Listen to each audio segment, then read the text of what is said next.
All right, good afternoon, everyone, and thank you so much for joining us for today's webinar, Building Blocks for Including and Teaching Young Children with Disabilities, presented by Dr. Susan Sandall.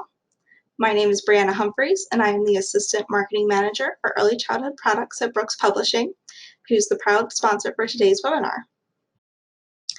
If you're not already a member of the Brooks Teaching All Students community, we would love for you to join. When you join our community, you have access to more webinars just like this one, in addition to some special content and exclusive offers.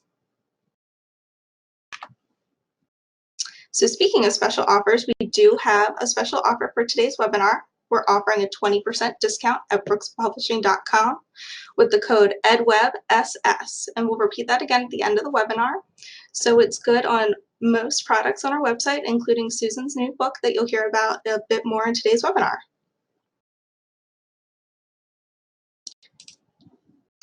And we are going to do a giveaway today.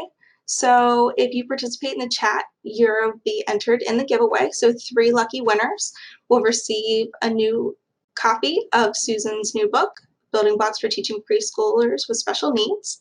So keep posting in the chat, and good luck to everyone, and we'll announce the winners at the end of the webinar.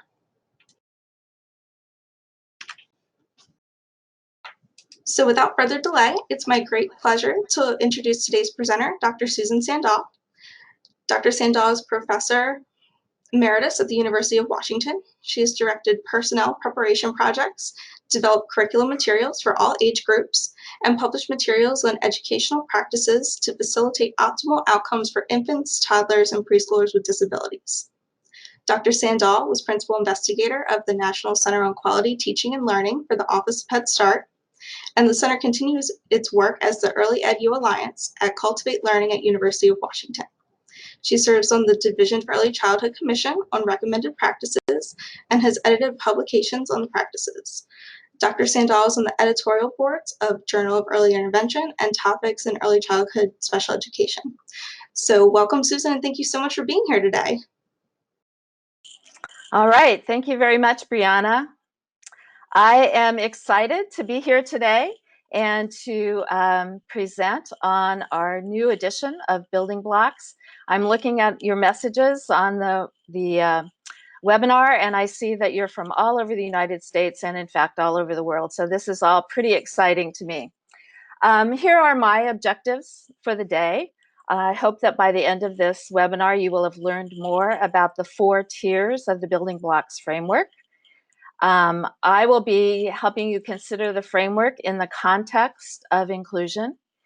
We'll do a little bit with looking at some practical research-based practices for implementing the framework. And we will describe resources to support the use of the framework, and particularly some brand new resources that will soon be available.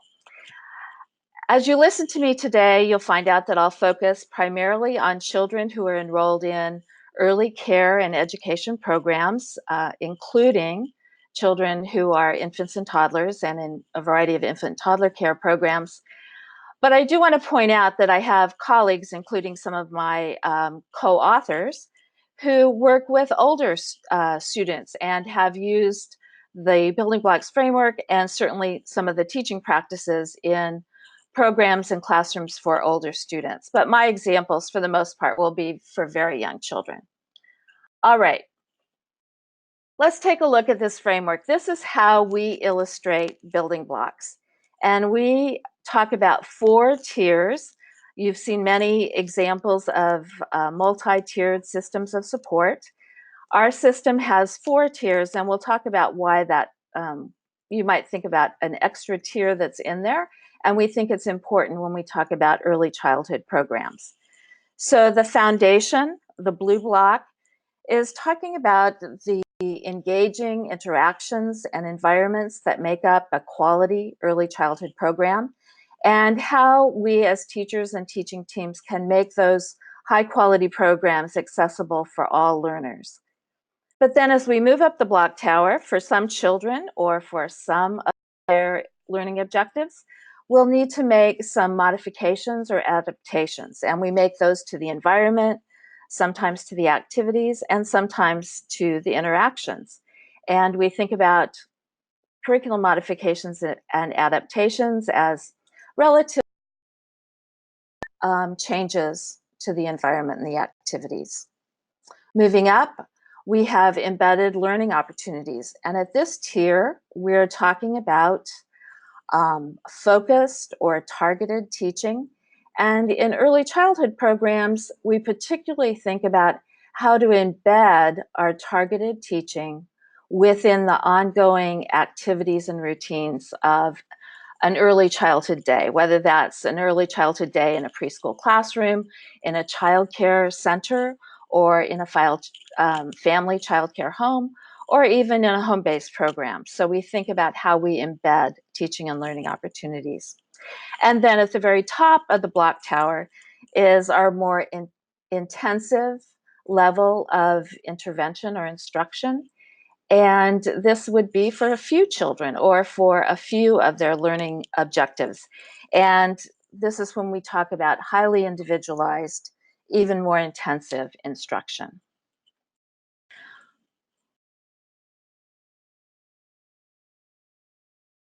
This is how we define or describe building blocks. It's a set of educational practices designed to help teachers and the teaching team be more effective in including and teaching young children with disabilities and other special needs in their early childhood classrooms and in their other early learning settings. Sometimes we're asked if building blocks is a curriculum, and can people use it as a curriculum? And it's not a curriculum. Rather, it's an organizing framework, and it has been used successfully with a variety of other published and research-based early childhood curricula. Our work on this particular framework really started with inclusion. And I myself was an early childhood teacher, an early childhood special education teacher in one of the very first inclusive preschool classrooms. Many of my colleagues and my co-authors were also teachers. We've been researchers, we've been teacher trainers, and we started this work on building blocks, bringing all of that experience into the mix. And we were involved in a research project that was looking at the facilitators of successful early childhood inclusion, as well as some of the barriers of early childhood inclusion. And at the classroom level, at the level of children, we came up with this framework to think about how to provide some guidance, how to provide supports so that teachers and teaching teams could be more successful. So it started with inclusion, and I want to show you and review with you the definition of inclusion that comes to us from DEC and NAEYC. So DEC, the Division for Early Childhood of the Council for Exceptional Children, and NAEYC, the National Association for the Education of Young Children. And these two professional organizations came together and developed a shared definition of early childhood inclusion. And it reads, early childhood inclusion embodies the values, policies, and practices that support the right of every infant and young child and his or her family, regardless of ability, to participate in a broad range of activities and contexts as full members of families and communities and society. So in that part, there are a couple things that I want you to take a look at. One of them is to participate. We'll talk a lot about participation today. And to participate in a variety of activities and contexts as full members of families, communities, and society. So this notion of membership as being a full member is also very important. So the definition goes on, and it says, the desired results of inclusive experiences for children with and without disabilities and their families include a sense of belonging and membership, positive social relationships and friendships, and development and learning to reach their full potential. The defining features of inclusion that can be used to identify high-quality early childhood programs and services are access, participation, and supports. So again, a couple things to pay attention in this part of the definition, look at the desired results: belonging and membership, social relationships and friendships, and development and learning. And then look at the features of high quality early childhood programs: access, participation, and supports. A little bit more about these defining features.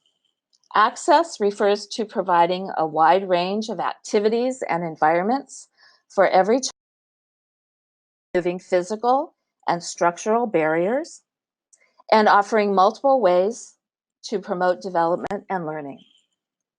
Participation means using a range of instructional approaches to promote engagement in play and learning activities, and a sense of belonging for every child. And all of those things can't take place unless we have adequate supports. And here we're talking about the infrastructure or the conditions that support inclusion, and also the supports, the more specific supports for families, for teachers, and for programs in order to make inclusion successful. And with those features in place, children learn and children thrive. We have decades of research on early childhood inclusion.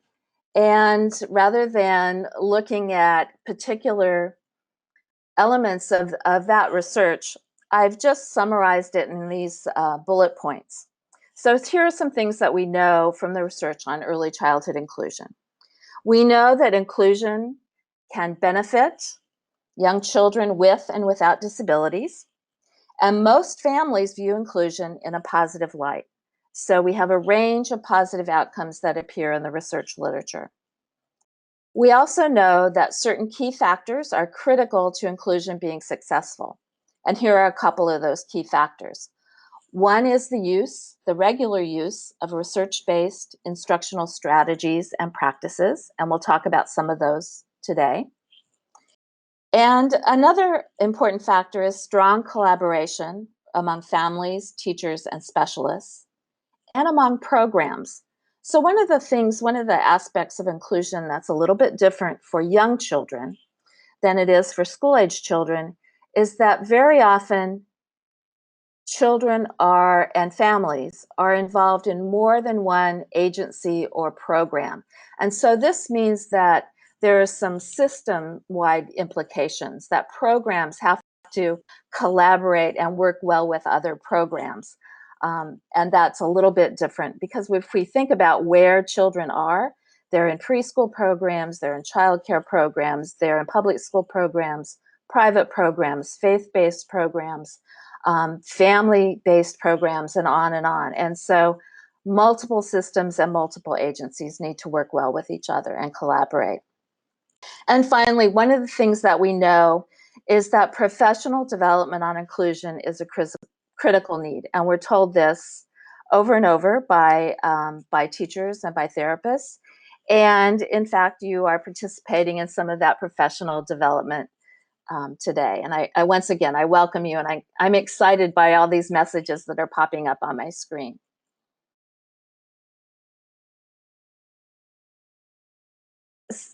So we believe that using the building blocks framework can help all children participate, learn, and thrive in their preschool classroom and other early learning settings.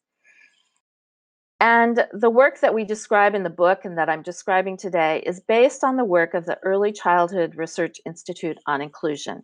And that institute was funded and supported by the U.S. Department of Education, the Office of Special Education and Rehabilitative Services, in the late 1990s. And as I said before, we were charged with looking at the facilitators of early childhood inclusion and the barriers. And we looked at facilitators and barriers from numerous perspectives. So we looked at systems level facilitators and barriers. We looked at it from the perspective of families. We looked at it from the perspective of larger community. and we looked at it from the perspective of the classroom. And the building blocks framework came out of our work at the classroom level. And as we began that work in classrooms, we made numerous observations in inclusive classrooms, and we talked with teachers and with therapists and family members, and we tried to gauge what was working, what was not working, what got in the way, what made things work. And here are some of the challenges that recurred that we heard from a variety of people. One of the challenges was that the early childhood teachers told us that while they certainly welcomed every child into their classroom, they felt like they lacked the specialized training on the skills that were needed to teach children with special needs. And so there was a particular desire request for knowing the specialized knowledge and how to put it into place. Then we also heard from early childhood special education teachers who were telling us that they were well trained in meeting individual needs, but meeting individual needs with an active, busy, sometimes noisy early childhood classrooms was a little bit different than in their more controlled setting. And so they needed some additional skills to work in these busy, active classrooms. Then we also heard from consulting teachers and therapists or itinerant teachers, and they told us that they felt like they lacked effective, easy to use methods that they could quickly share with classroom teachers, that were understandable, that were feasible, and effective, of course. So those are some of the drivers for some of the work that we've done on creating the building blocks framework. Over the years now, this is now the third edition of Building Blocks for Teaching Preschoolers with Special Needs. We have extended the framework beyond our initial interest in preschool classrooms. The framework has been used in classrooms and programs across the United States and in several other countries.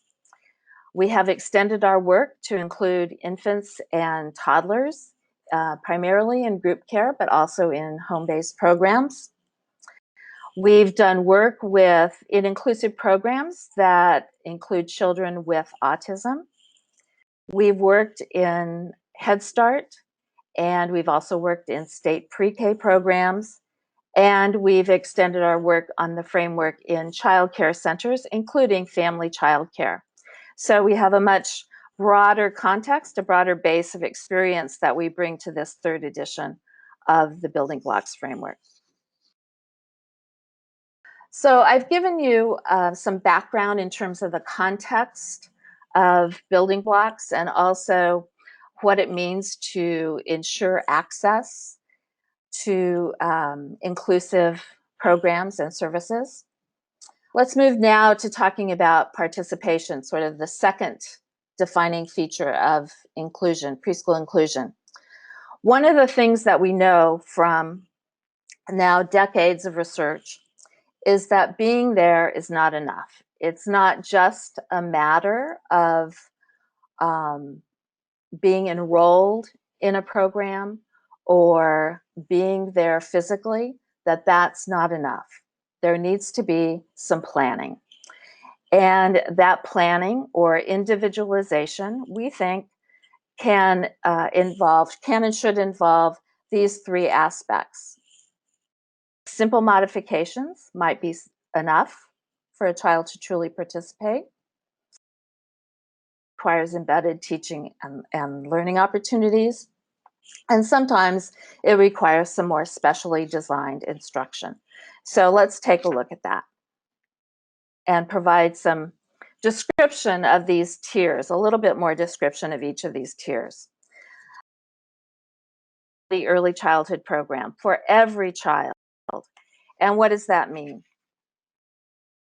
These are some of the ways that we describe a quality program. We think of a quality program as being safe, both, of course, physically safe, but also emotionally safe for the children and for the families. A high quality program is engaging and it's interesting. It has interesting activities and interesting materials. It's a setting that promotes nurturing and responsive relationships. It's culturally and linguistically relevant and responsive. The teaching team uses intentional teaching. They are goal-oriented. They collect and they use ongoing child assessment, and they make database decisions. And the program uses a well-regarded research-based curriculum. So these are just some of the features, the factors that go into a high-quality early childhood program that need to be in place for every child.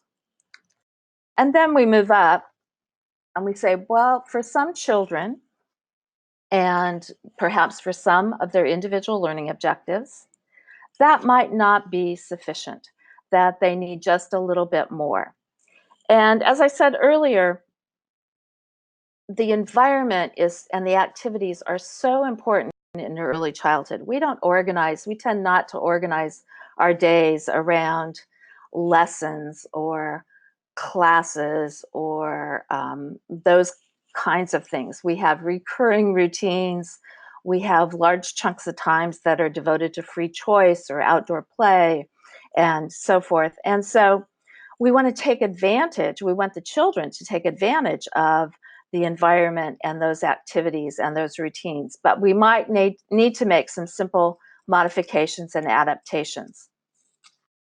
We define curriculum modifications in building blocks. We define it as a change to the ongoing classroom activity or materials in order to facilitate or maximize a child's participation in the planned activities, interactions, and routines. So it's a simple change to the classroom or whatever the environment is, whether it's classroom or childcare or group care or family childcare. And this is one of the ways that we like to think about it, that curriculum modifications are just a small change, but they can have a big impact.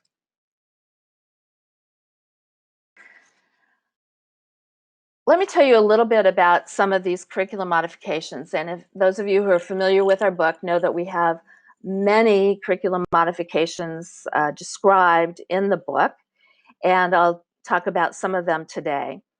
We went directly to the teachers and therapists in successful early childhood inclusion programs, and we conducted focus groups and asked them about the simple changes that they made in order to encourage a child's participation in their activities and routines. And then we took those, their suggestions, their ideas, and they gave us well over 1,000 of these sorts of modifications, and we grouped them into these 8 categories. And it's not important for you to remember each of these 8 categories and remember whether or not a specific modification goes in the blue category or the orange category. But rather, this, we think, makes it a little bit simpler than trying to remember a laundry list of specific modifications. So a whole lot of the modifications are in the area of environmental support or rearrangement. So these are the ways that teachers and teaching teams change the physical environment or the social environment or the temporal environment, the schedule, in order to better encourage actual participation from an individual child. So that's one category, environmental support. Then we have materials adaptation.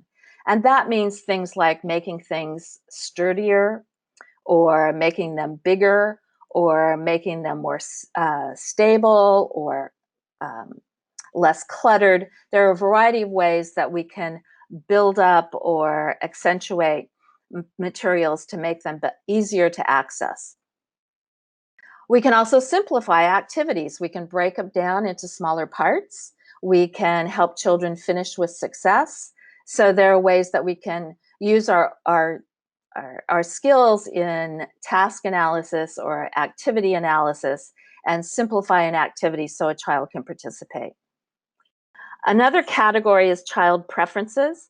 And here we think about a child's preference for a particular toy or material or an activity or even a person, and take advantage of those favorites or those preferences, and again, to encourage participation.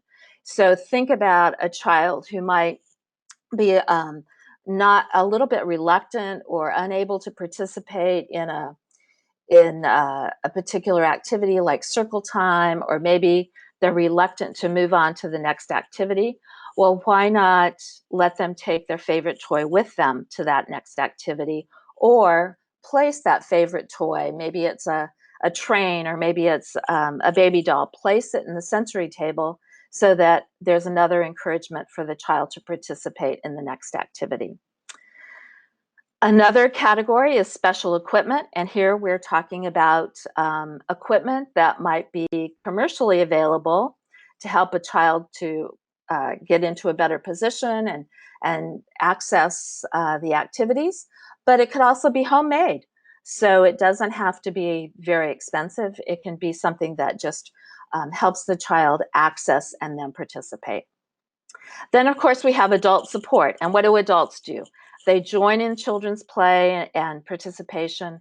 They encourage, they demonstrate, they celebrate. So there are lots of ways that adults can support children in their participation. But then there's another category we call peer support, and that's equally as important. And there are more peers in a classroom than there are adults. And so we think about the many ways that we can take advantage of peers, of the other children. And this not only is helping to, with that sense of belonging and building social relationships, but what do peers do? They join in play, they encourage play, they demonstrate, and they celebrate and help maintain the participation and play. So another real important category of modification. And then we have one that is sometimes a little bit hard to describe, and we call it invisible support. And sometimes when you're observing in a classroom, you'll say, okay, something is happening here, but I can't quite see what it is. And when we talk to teachers, we find out that they have purposefully organized turns, or they have seated children in a particular order in order to increase participation. And another thing that they sometimes do is they do planned routines within routines. So, for example, in making a transition from one activity to another, the children might learn a specific sequence of routines, and every time they make that transition, they go to a spot, they wait for the teacher, they move on, whether that's transitioning to the bus or transitioning to outdoor play, but it's a routine within a routine. So that's another type of curriculum modification that can really aid in participation. So modifications are simple changes. They're aimed at increasing access, but mostly aimed at increasing participation. Well, for some children, that's all you'll need. That those sort of simple changes will increase participation. But for some children, and for some of their individual learning needs, we need to do more targeted or focused teaching. And we do this in an embedded way. We call these embedded teaching and learning opportunities. And this is how we define embedded learning opportunities. They're short teaching episodes within ongoing activities, routines, and transitions, and they focus on a child's individual learning objective. So they can be embedded within mealtime, within outdoor playtime, as you see here, during story time, during hand washing. Any of the activities and routines of the day are opportunities that we can create and use to provide more focused or targeted teaching for a child who might need it. Here are some of the advantages of embedded learning opportunities. And these are some of the advantages that we kind of contrast with another way of doing it, which might be pull aside or provide lots of mass trials in a particular, on a particular skill. But there are some advantages of embedded learning opportunities. First of all, there are minimal changes to the ongoing activities and routines that happen for all of the children. Oftentimes, it increases a child's motivation to participate because they're doing much the same as what the rest of the children are doing. So it's happening in the natural context with the usual occurring activities, with the materials, with the toys, with the people. And so that should enhance generalization. And there's now a great deal of research support that bolsters our use of embedded learning opportunities. And I'll show you that in just a moment. But we also need to create additional learning opportunities. So first of all, we take advantage of all these recurring activities and routines like meal times and diapering and toileting and all those things that happen over and over and over in an early childhood, early care and education program. And we try to match the child's individual objective to the time of day or to the activity when there's a good connection. But for children with disabilities or other special needs, in fact, they need lots and lots and lots of opportunities to learn and practice new skills. Once is not enough. Just embedding it once is not going to move the needle for that child. And so we need to provide additional learning opportunities. And some of the ways that we describe for creating new learning opportunities or additional learning opportunities are strategies like choice making or using wait time or using some environmental arrangements. But we're creating lots of additional learning opportunities for an individual child. And like I said, there has now been a strong and growing research base on embedded teaching and learning. And this practice goes by a number of names. You may have heard of embedded instruction, activity-based instruction, and activity-based teaching, incidental teaching. There are a variety of names, but they have enough commonality that we refer to it as the same practice. And here are some of the main findings from that research. It's been used effectively with a number of types of individual learning objectives. A number of different kinds of teaching practices have been embedded successfully. Embedded instruction or embedded teaching does enhance general.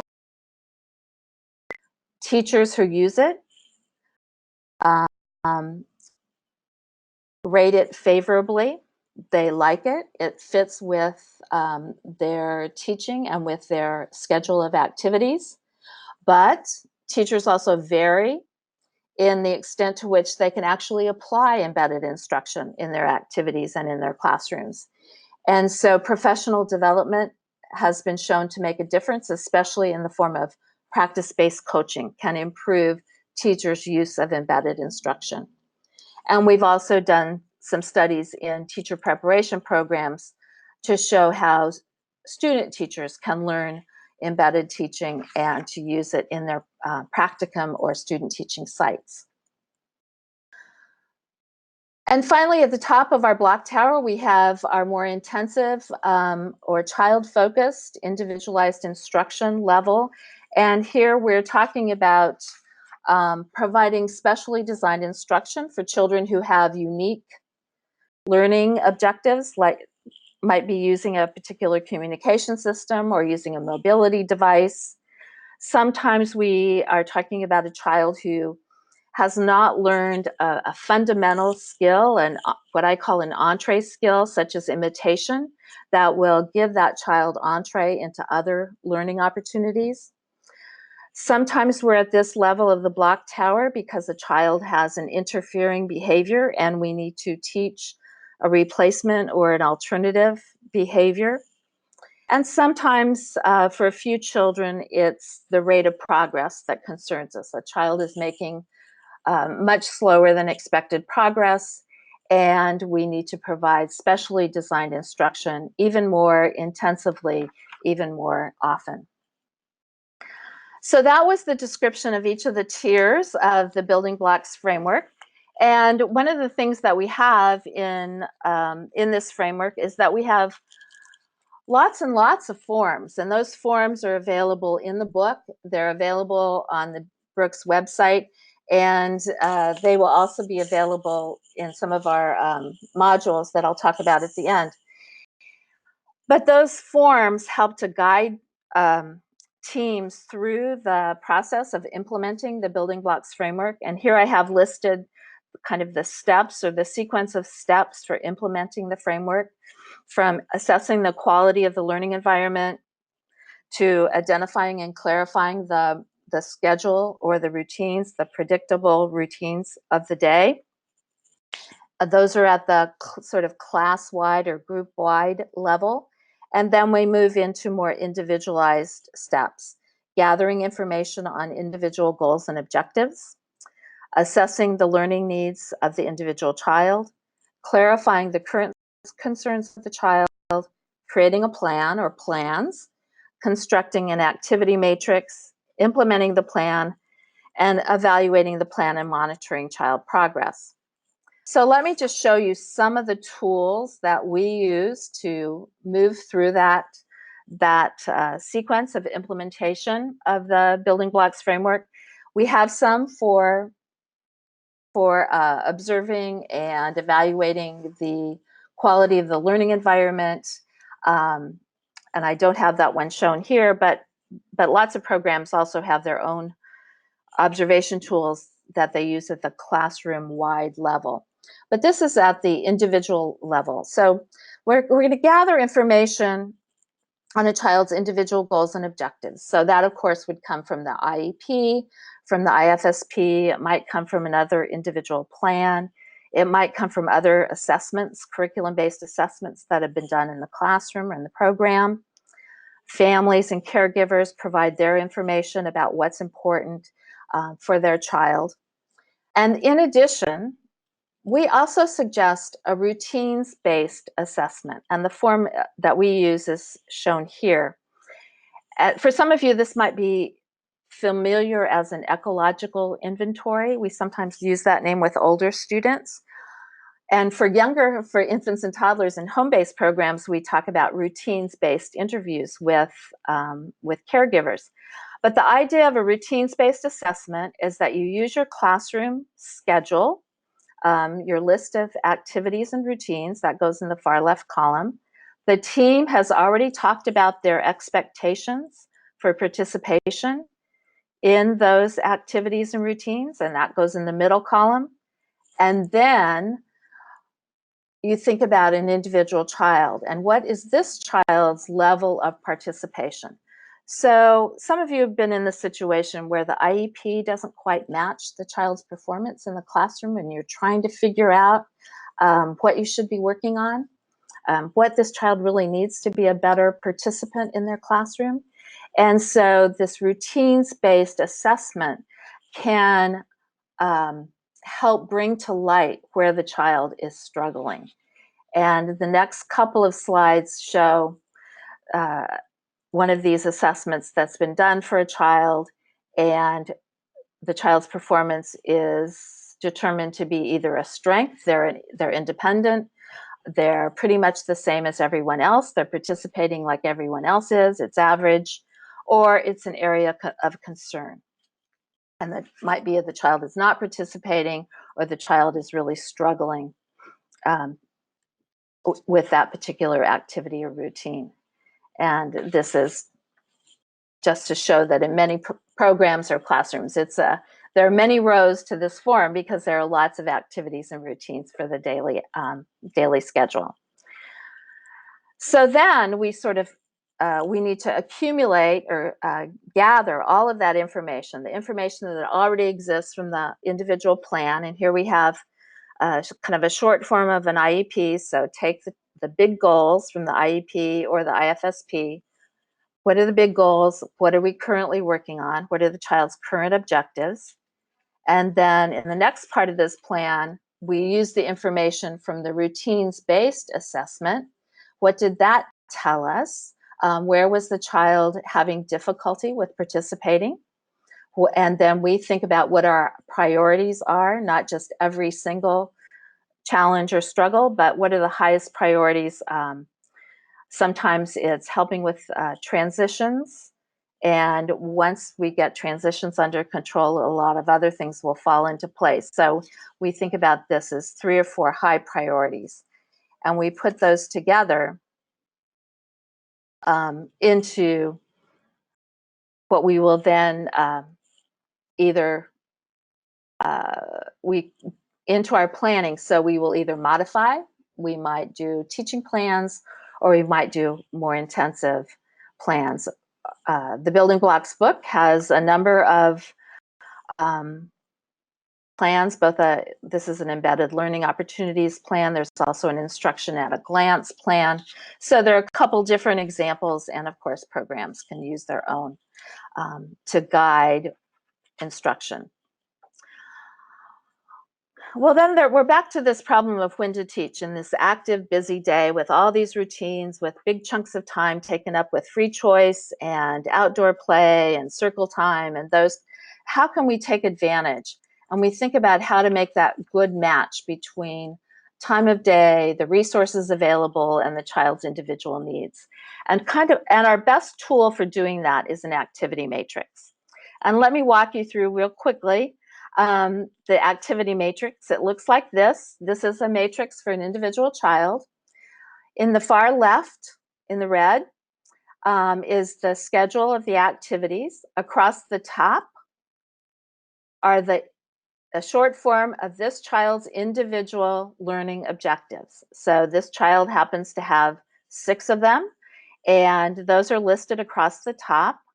And then what the team has done is that they have inserted into the matrix when they're going to provide some level of instruction on those individual learning objectives. And they might do it by way of a curriculum modification, they might do it by way of an embedded learning opportunity, or they might do it by way of child-focused instructional strategy, more intensive instruction. Not every cell of this matrix needs to be filled in because, of course, there's lots of learning activities that are already going on. These are the individualized instructional opportunities that are being planned for that particular child. And so the form itself would end up looking like this. This is for one child. Most classrooms have more than one child who has special needs of some type. And so we also offer a plan where you can do a little rearranging and you can end up with more than one child listed across the top row, and then you insert their individual objectives within the cells of the matrix. Then the next step in the sequence is to implement the plan to monitor child progress. We don't offer up a brand new system for monitoring progress. There are lots of ways to do it, but we give examples about how to count, how to take notes, how to use work samples. And then what we think is important is not just collecting that ongoing child assessment information, but to actually use it. And we offer an evaluation worksheet that can be used to summarize the data and to make a decision, an instructional decision. Well, then as we close in on the end of our time together, I want to talk a little bit about what we have that's one of the things that's new in this edition of Building Blocks. So what we've done is we've created some professional development modules. We're very close to the end of the production, and they will be available by way of the Brooks website to get into these modules that can be used for training workshops, they can be used at staff meetings, they can be inserted within a college course. And the ones that we have created are listed here on the slide. We have an overview that's very similar to the main points that I've, let me go back, there we go. It's very similar to what I've talked about today. So the main points about building blocks and the tiers of support and some of the teaching practices. Then we have one on planning for the individual child that walks through some of the specifics of how do you gather that information and what do you do with it and how do you organize it. We have another module on ongoing child assessment that goes a little bit farther with, well, how do I use counting as a way to collect individual child data? How do I use notes? How do I use work samples or permanent products? And how do I use that information to make instructional decisions? We have another one on visual supports. That's visual supports, using pictures or photographs to help children understand what they might want to do, what the next step in a sequence is. Many of you are in classrooms where you use lots of visual supports already, and we have a module that talks about visual supports, both as modifications and as a tool for helping with embedded teaching and learning. And then we have 3 modules that are about applying the framework for either specific populations or specific issues. So we have a module on applying the framework for infants and toddlers, how to apply it for children who demonstrate challenging behavior, and how to use the framework in the area of math and science. Each module includes PowerPoint slides with including photographs. There are presenter notes. There are learning activities that could be used to extend the work or even as assignments. We also have ideas for discussions, and we have a list of helpful resources that both the presenter or instructor could use or could be used to supplement the student's own reading. So those will be available very soon. And with that, I'm going to start wrapping it up. Here again is the picture of how we illustrate building blocks from the foundation through modifications and adaptations, embedded teaching and learning, child-focused instructional strategy, increasing the intensity of support as we move up the block tower. I've talked about these tiers. I've also talked about using building blocks in the context of inclusion and how it really had its impetus in inclusion and how it's implemented in inclusive classrooms. I talked a little bit about some of the research-based teaching practices and probably particularly about embedded teaching and learning. And then I just talked about some of our resources to support both the forms and formats that can be used and these professional development modules.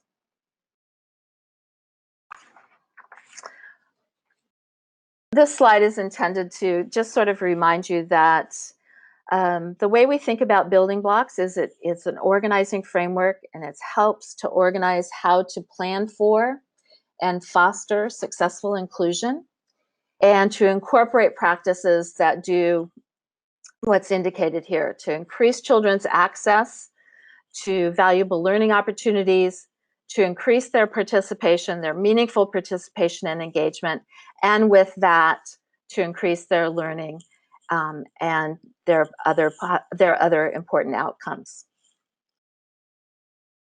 With that, I'll say thank you. You'll see my email on the slide, and you are certainly welcome to email me with particular individual questions, but we also have some time available for a conversation, a Q&A, and I'm going to turn it back to Brianna. Thank you, everybody. Thank you so much, Susan. That was a great webinar.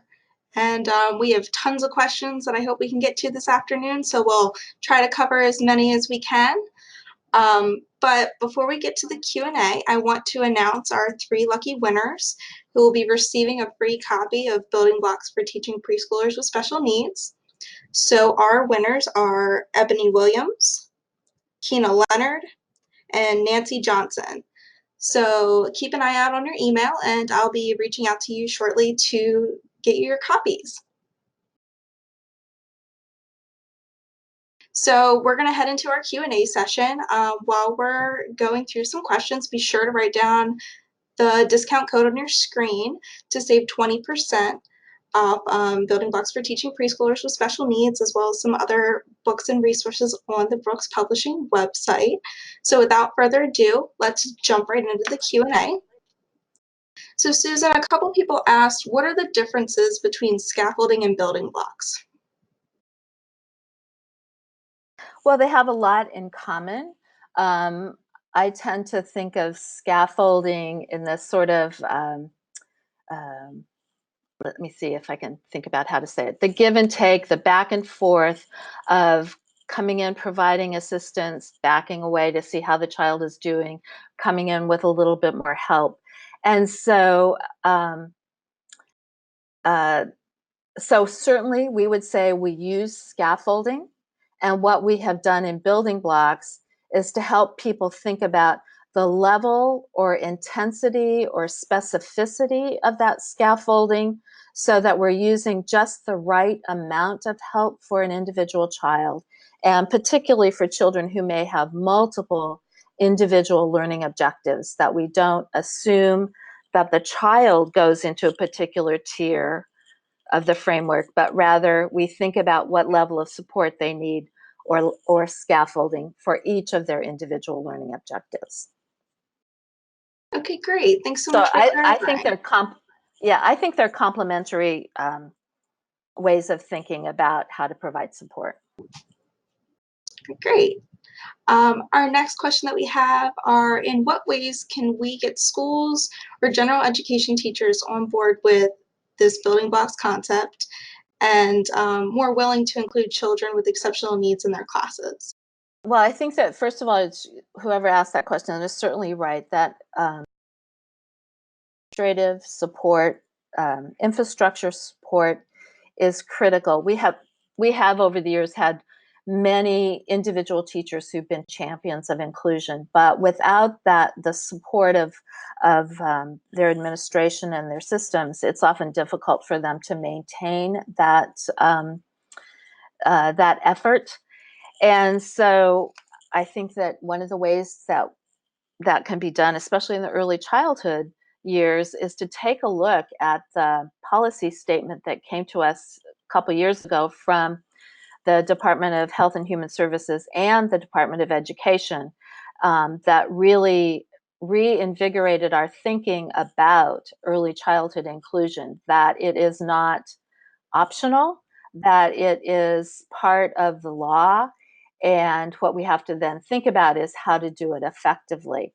And so if you get over that hurdle and think about now, what do we need to do to make inclusion successful, appreciate the fact that most early childhood teachers really want to help whoever is in their classroom. They are welcoming of every child, and they want to do well by that child. So we need to equip them with the tools they need to be successful with every child. And part of that is helping teachers understand that they already have some of these tools. They already are thinking about children's preferences or their favorite activities and taking advantage of that. They think about how they might change the size of their small group or how they organize their small group so that every child can participate. They might think about how they use visuals, pictures, and things, and similar kinds of environmental support so that children know what to do and when to do it. So that helps with a whole lot of children and a whole lot of needs. And then you think about, well, what about the children who need even more? But there are fewer of them, or there are fewer individual learning objectives that we will require embedded teaching or specially designed instruction. And so this notion of thinking about levels of support and just the right amount of support should help to lessen some of that notion of I see this as a burden, but rather, oh, I already do this, and this will strengthen my ability to help every child. Okay, great. That was a great response. Another question that we had was, do you find the most effective way to teach embedded teaching practices is through peer mentors?